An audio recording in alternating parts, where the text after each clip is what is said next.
특히 상대적으로 초라했었던 두 번째 성전, 주전 400년대에 세워진 이 성전, 스룹바벨 성전을 이렇게 화려하도록 리모델링을 한 배경이 있었습니다. 그것은 당시의 왕이었던 헤롯 왕이 정통성에 문제가 있었기 때문입니다. 그는 정통 유대인으로서 유대인들의 왕이 된 것이 아니라 에돔인 출신이었습니다. 그래서 그의 부족한 정통성을 보완하기 위해서 화려한 성전 건축을 이룸으로써 유대인들의 환심을 얻고자 했던 배경을 우리는 찾아볼 수 있습니다. 그렇지만 오늘 이 성주간을 비롯해서 예수님의 행적을 통해서 당시 유대 종교의 맥락을 계속해서 살펴볼 때에 저 화려한 성전과 그리고 그 안에서 역할을 하고 있는 대제사장의 무리들은 본연의 소명을 다하지 못하고 있었다고 봐야 할 것입니다. 주님의 말씀에 의하면 이러한 거짓된 종교는 무너져야 마땅했었습니다. 그리고 실제로 이 성전이 완전히 파괴될 것에 대해서 예언하기에 이르시게 된 것입니다. 6절에 보면은 너희 보는 이것들이 날이 이르면 돌 하나도 돌 위에 남지 않고 다 무너뜨려지리라 말씀하셨는데요. 주후 70년 로마의 황제, 장차 황제가 되는 황제의 아들 디도 장군에 의해서 정말로 성전의 돌들 하나하나가 다 무너지게 되고, 그렇게 된 것은 황금과 같이 화려한 것으로 이루어졌기 때문에 그걸 다 벗겨가기 위해서 그렇게 되었다는 것입니다. 지금 남아있는 통곡의 벽은 이제 높이 축대가 필요한 부분에 일종의 축대인데 그러한 부분만 남아있고 나머지는 다 완전히 파괴되었었던 것입니다. 이렇게 말씀하시는 주님에 대해서 제자들이 여쭙니다. 7절에서 선생님이여, 그러면 어느 때에 이런 일이 있겠사오며 이런 일이 있을 때에 어떤 징조가 있으리까 여쭈었습니다. 자, 이때 주님이 답하시는 내용이 오늘 본문인데요. 이 주님의 답변은 시간상으로는 우리가 성경에서 두드러지게 보게 되는 이중 예언에 해당합니다. 이중 예언이란 무엇이겠습니까? 한 시점에 대해서 예언하면서 동시에 놀랍게도 그것이 마치 겹쳐진 것처럼 저 종말의 때까지 한꺼번에 예언하시는 것을 가리킵니다.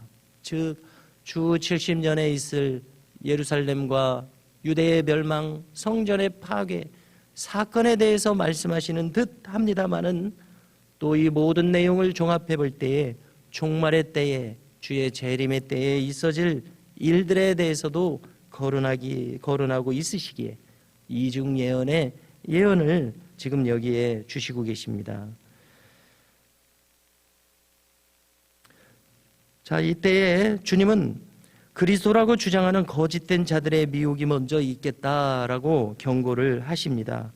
결코 그들을 따라서는 아니 된다고 경고하십니다. 오늘날 우리 한국 사회만 하더라도 수많은 재림 예수들이 있습니다. 특히 보고에 따르면 전 세계에서도 가장 많은 재림 예수들 50명이 훌쩍 넘는 그런 정도의 재림 예수들, 이 이단 사이비들이 있는 곳이 참 한국 사회라고 하는데요.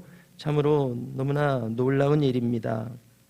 대표적인 자들이 있습니다. 신천지니 JMS니 하는 이러한 자들입니다.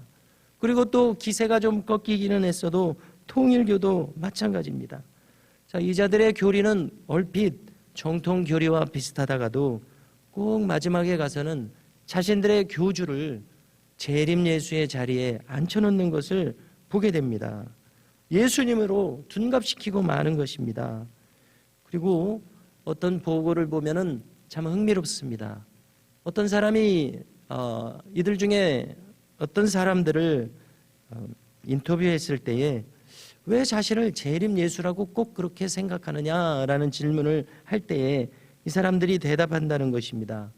나 스스로는 그렇게 생각하지 않습니다.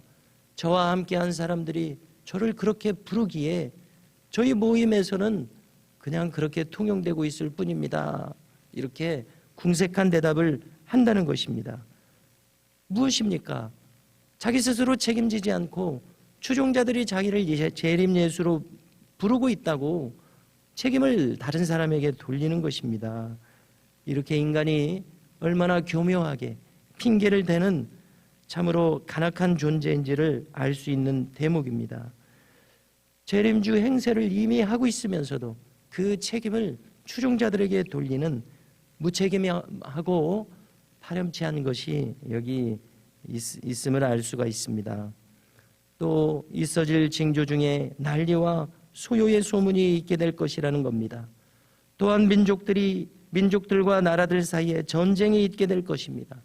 큰 지진과 기근과 전염병이 있게 될 것이며 하늘에서 큰 징조도 보일 것이다 이야기하십니다. 그런데 마지막 때에 대한 이 거론하신 징조들을 가만히 살펴보면 이러한 전쟁들, 이러한 재난들은 인류의 역사상 늘 있었던 것을 생각해 보게 됩니다. 꼭 종말의 때여서가 아니라 일상적으로도 언제나 있어 왔습니다. 오늘 이 본문의 내용이 마태복음에도 나타나고 또 좀 더 확대된 버전으로 요한복음 초반부에도 나타납니다마는 이 내용을 쭉 보면은 꼭 종말의 때여서가 아니라 일상적으로 늘 있었던 일들입니다. 그러므로 이것은 무엇을 의미합니까? 이 일상적으로 있는 이 일들이 곧 종말의 징조도 된다는 것은 항상 우리에게 깨어있는 신앙의 태도가 필요함을 말씀하고 있음을 알 수 있습니다. 그러므로 어떠한 혼란스러운 일이 일어나도 참 신앙 안에 서 있는 사람은 경솔하게 판단할 필요가 없습니다. 이러한 일들은 늘 있었던 일들이기 때문에 그렇습니다. 그러므로 바른 성도의 자세는 늘 깨어있는 살아있는 신앙을 추구하는 것입니다. 언제나 주와 동행하는 정신이 필요합니다. 그렇다면 마지막 때를 준비하는 자세로 이것으로 충분하다고 생각합니다. 그런가 하면 12절 이하에서는 박해시에 가질 마음가짐에 대해서 말씀하여 주십니다. 너희들이 장차 임금들과 집권자들에게 끌려갈 것이다. 그런데 그때 무엇으로 너희 자신을 변호할지 궁리할 필요가 없노라. 왜냐하면 그 주어진 상황에서 성령께서 그 즉시해 주시는 지혜의 말씀이 있겠다는 것입니다. 그리하여 그들이 변박할 수 없는 구변과 지혜를 그때에 주시겠다는 것입니다. 그래서 우리는